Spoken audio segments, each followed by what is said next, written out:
his wife and his mother-in-law to join him on the continent, and together they made their way to what was to become Knox's true spiritual home, the Vatican of radical Protestantism, the Swiss city of Geneva. Geneva's internationalism was as strong then as it is today. In the 16th century, it was the center of a radical experiment presided over by John Calvin, and Protestants from all over Europe flocked to the city to be part of it. Martin Luther the monk may have agonized over whether he would be saved from the wrath of God, but Calvin the lawyer confidently reckoned that you could prove whom God had chosen. And once the faithful had that assurance of salvation, they could stop agonizing over their eternal destiny and get on with the job of creating a true reflection of heaven in this world. Under Calvin, this new city of God was established here on earth. This ancient cathedral, once vivid with its altars and images, was stripped bare of anything that might distract the soul from its pure encounter with God. It's a place of utter starkness and simplicity. Knox loved it. He claimed that Geneva was the most godly place on earth since the days of the apostles. The reformers had a rooted fear of idolatry, the idea that anything humanly created could represent God. They seemed to miss the fact that theology itself was humanly created, and that a conceptual idol might be more dangerous than a physical one. Unlike the imperfect Protestant state that Knox had found in England, Geneva was a place where the state had been brought into line with the church. Here there had been no compromise. And as in Berwick, his charismatic preaching soon drew another loyal circle of female friends around him, women whom he actively encouraged to join him from England, friends who had been suffering under the rule of Bloody Mary and who were longing for his company. To one woman he wrote, "You write that your desire is earnest to see me.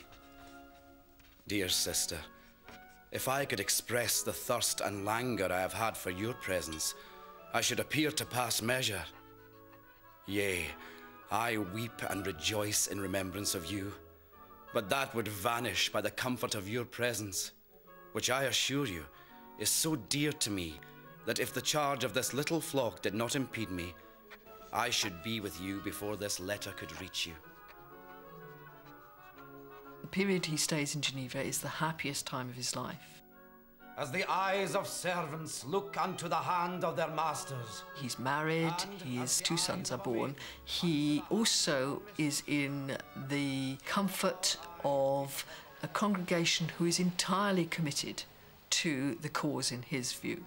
They provide him with that sense of being part of a godly community. And it is that total commitment of the whole congregation, all of whom, of course, have come into exile for their faith, that he sees as the ideal. But it was not to last. In March 1557, a group of reform-minded nobles invited Knox to come back to Scotland. Known as the Lords of the Congregation, they had signed a common bond, the first of many covenants, which bound them to work together against the Catholic state for the establishment of a reformed kirk. The first bond is very, very important in terms of a stage in the Reformation, because it is the first public affirmation of noble support. These nobles are saying quite clearly that they are prepared to put, if you like, their money where their mouth is, or rather their power, even their military power, where their convictions lie. But even with this powerful support committing itself to the Protestant cause in Scotland, Knox had no intention of leaving this heaven on earth.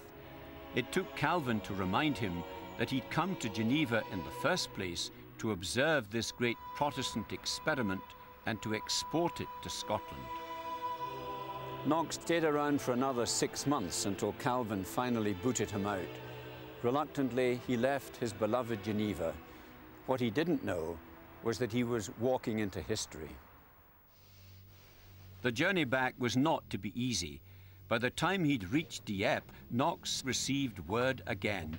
He was now to hold fire and wait on the continent. Knox was furious.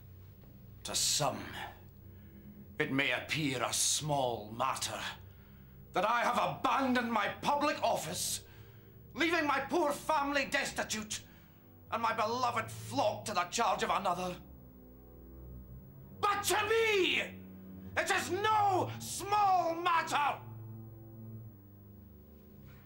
Knox accused the nobles of allowing politics to dictate their actions rather than the word of God. It was an unfair charge that revealed more of his own ambiguity about returning to Scotland than about the motives of the lords of the congregation. Holed up in Dieppe in a foul mood and hearing more and more stories of the terrible sufferings of his English brothers and sisters under the rule of Bloody Mary, Knox sat down to compose a text denouncing her tyrannical rule, the first blast of the trumpet against the monstrous regiment of women. The first sentence of Knox's blast leaves us in no doubt as to the purpose of what he's written. To promote a woman to bear rule, superiority, dominion, or empire above any realm, nation, or city is repugnant to nature, contumely to God, a thing most contrarious to his revealed will, and a subversion of good order, of all equity and justice. It is, of course, an attack upon the rule of women, not against women as such. Queen Mary was reigning in England at the time the book is written.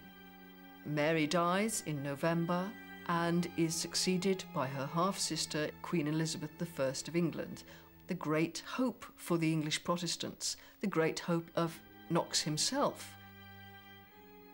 But the timing is disastrous because he has just written this book saying all women should not rule. So not surprisingly, Queen Elizabeth is not very chuffed. Elizabeth was incandescent, but Knox could hardly add an addendum. I didn't mean you, man. And Elizabeth wasn't the only one who was furious. Knox's great hero and mentor, Calvin, described the first blast as a piece of thoughtless arrogance. But Knox felt he had no choice. He had to preach God's word, no matter how it was received. He saw himself as an Old Testament prophet sent to bring the bad news, the news no one wanted to hear. With no prospect now of ever returning to England, there was only one place to go, Scotland. In his 10 years' absence, the Reformation had secretly been making slow and deliberate progress. Protestant nobles were plotting both the removal of the Catholic French and the regent, Mary of Guise. In St Andrews, John Windham, the man who had first given Knox the opportunity to find his voice as a preacher, had used the intervening years well. He had remained within the Catholic Church, but was stacking his priory with reform-minded priests who would provide the manpower for the new Protestant church. And when on St Giles' Day, a small band of rioters broke up a Catholic procession in Edinburgh, it was a sign that a Protestant revolution was gaining momentum. It's one thing for nobles to declare their support publicly, but ordinary people do it in different ways. A statue being carried through the town, as the St Giles statue was in the procession in Edinburgh, was attacked and then, of course, smashed up. So a public demonstration through action this time of saying we don't want statues, we don't want the saints' cults, we want to attack this sort of thing. The situation was getting out of control. The French regent had to act. She passed a decree in 1559 outlawing leading Protestant preachers. The final battle was approaching, and it was at this critical moment that John Knox returned to Scotland. As soon as Knox landed, he was thrust into the heart of it. His gifts as a charismatic preacher meant that he could be used to trigger events. Whether or not he knew it, he was being used as a rabble-rouser, as a voice that got the mob moving. Knox was sent by the Protestant nobles to preach in the tinderbox town of Perth. I saw the beast, and the kings of the earth and their armies. Perth was a town riven by class tensions and barely contained violence. The response of the congregation was to tear down the statues and the altars and all the signs and symbols of Catholic spirituality. And the beast was taken, and with him the false prophet. And these both were cast into a lake of fire, burning with brimstone. Knox's sermon in Perth in May 1559 was the signal for armed confrontation with the forces of the Regent Mary of Guise, who once again had called on the French to help her deal with the Protestant threat. Knox finally found the courage to throw himself into the fray. As chaplain and morale booster, with the odds stacked against them, he marched with the Protestant troops. And within a short period of time, they had seized the strategically important town of St Andrews. The ecclesiastical capital of Scotland had fallen. This was the tipping point. This was the moment when the great breaking finally happened. In the autumn of that year, Knox was appointed Protestant minister of St Andrews, 12 years after he'd preached his first historic sermon. And in St Andrews, a new force was mobilizing.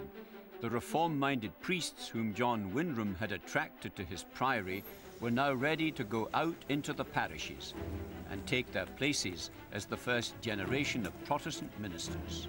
John Windham comes forward as a Protestant, and so do many, many other members of the clergy, many of them well-educated Augustinians, Dominicans, Franciscans, parish priests. And we have to remember that these men were faced with a choice between joining the Protestant Church or unemployment.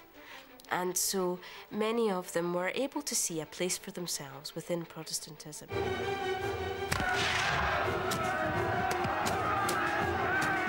The military conflict continued, but by June 1560, the French army had been driven back to Leith and placed under siege.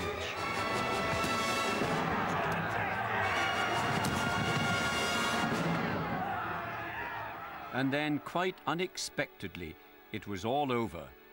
The Queen Regent, Mary of Guise, died at Edinburgh Castle. Overnight, the whole political landscape was changed. A treaty was signed between the Scots and the French. In return for a Protestant parliament, the Scottish nobles agreed to the accession of the Queen Regent's daughter Mary, now Queen of Scots, to the Scottish throne. But the conditions were clear. Although Mary was a Catholic, she would only be allowed to govern as the monarch of a Protestant people. The summer of 1560 is making everything not just public, but official, making Protestantism the official religion of the realm, doing this through Parliament. So the key things are acts of Parliament which abolish the Mass and the other sacraments. The much more positive thing that you do is adopt the Scots Confession of Faith. The Scots Confession of Faith was drawn up by Knox, John Windham, and 4 other ministers, and outlined in clear, unambiguous language the key doctrines of the Protestant faith. To the rest of Europe, it made it absolutely plain that Scotland had adopted Protestantism. At last, Knox had achieved his goal. Scotland was now officially a Protestant country. This was his moment of triumph. He was made minister here at St Giles in the capital city of Edinburgh. The exile was once again at the heart of things. But his euphoria would be short-lived. After the revolution, there always comes the long process of bedding it in, of making the revolutionary ideas and insights work in the real lives of actual human beings. And that's a messy business, more shades of grey than black and white. It was not a job that Knox was suited to temperamentally. For him, there was only black and white, good and evil. In his theology, there was no middle ground, no room for compromise.